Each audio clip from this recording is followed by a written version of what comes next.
Hi yogis, today we have a very special guest. His name is Prem Krishna. He is an Ayurvedic enthusiast and he is also a healer.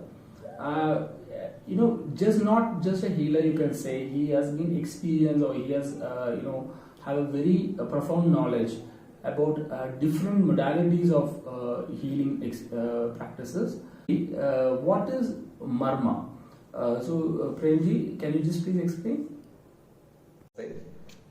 So the question itself is a bit confusing.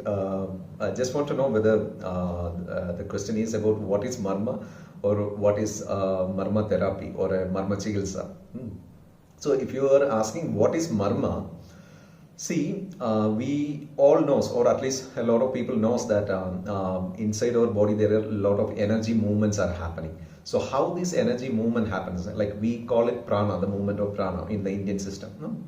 So this energy movements are happening through, it moves through certain specified pathways called nadis. And it is said that in the scriptures say it is more than 72,000 nadis are there, and each nadis, wherever it intersect, it is act as a junction points, and such points, mostly such junction points, and some points are little outside this junction points also are there, and such points are called marma points, where it act as a reservoir, or there is an vortex of prana or energy, the subtle energy at that points. And each such point is associated with one or more organs or body parts.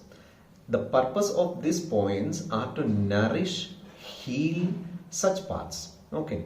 So what happens is, whenever a trauma happens to this particular points, for example, maybe you meet with an accident, or you end up on fighting with somebody, and your opponent hit you.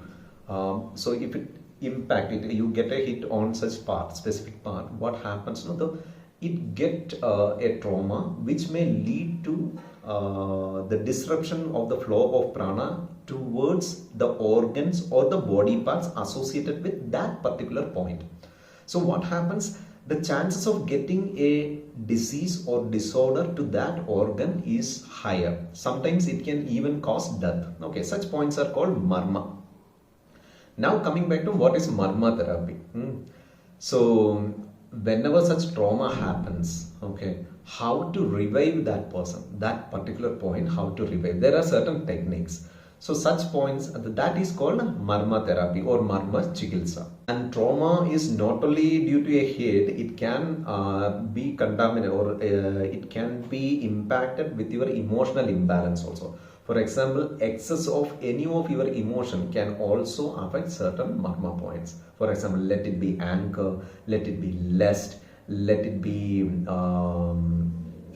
jealousy, let it be greed, or whatever it is, whatever emotions you have, excess of any of these things can affect the marma, certain marmas. So then what happens? Then the flow of prana will affect, and it will lead to certain diseases.